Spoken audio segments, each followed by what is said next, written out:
Anne, ben geldim.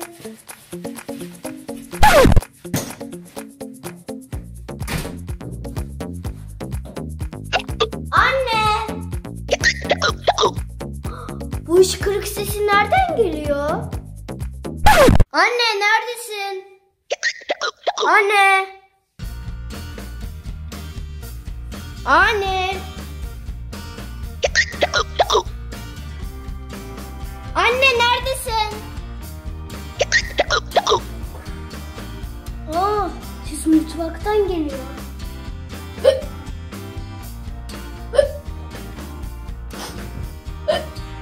Burada mısın? Buradayım Ali, buradayım. Anne, sen mi öyle hıçkırıyorsun? Evet Ali ya, bugün tüm gün hıçkırıyorum ya. Tüm gün hiç geçmiyor mu? Anne, ben biliyorum ne yapacağımı.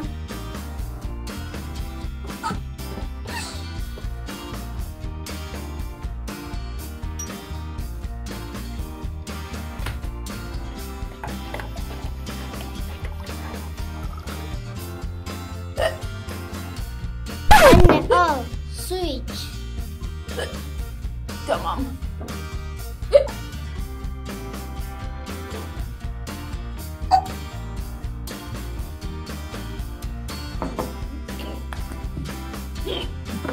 Geçmedi.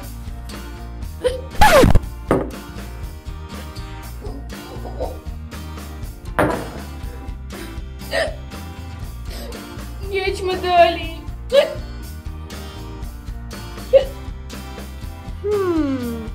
O zaman bir fikrim var. Anne, geçti mi? Geçmedi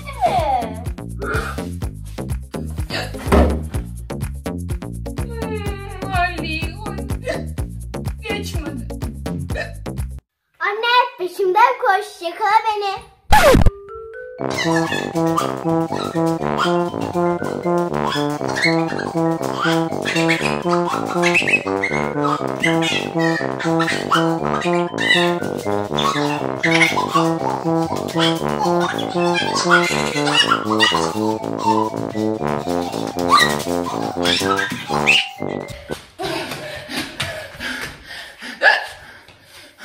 Geçirmedi mi?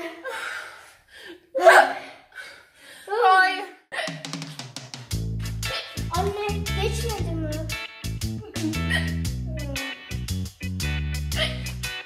Anne, hatırladım. Nefesini tut. Tamam Ali.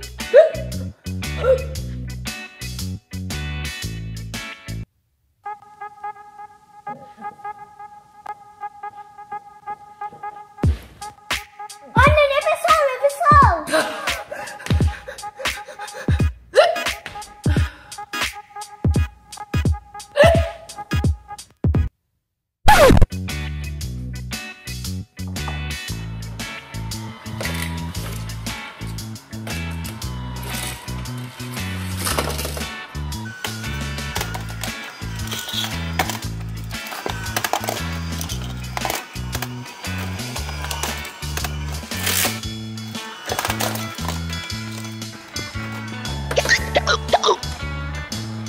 Anneme nasıl yardım edeyim? Aa, biliyorum ne yapacağımı. Korkutursam annemin hıçkırığı geçer.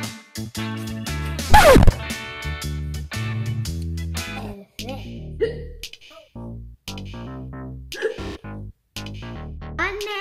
Efendim? Anne, geçti mi? Bilmiyorum, geçti mi acaba?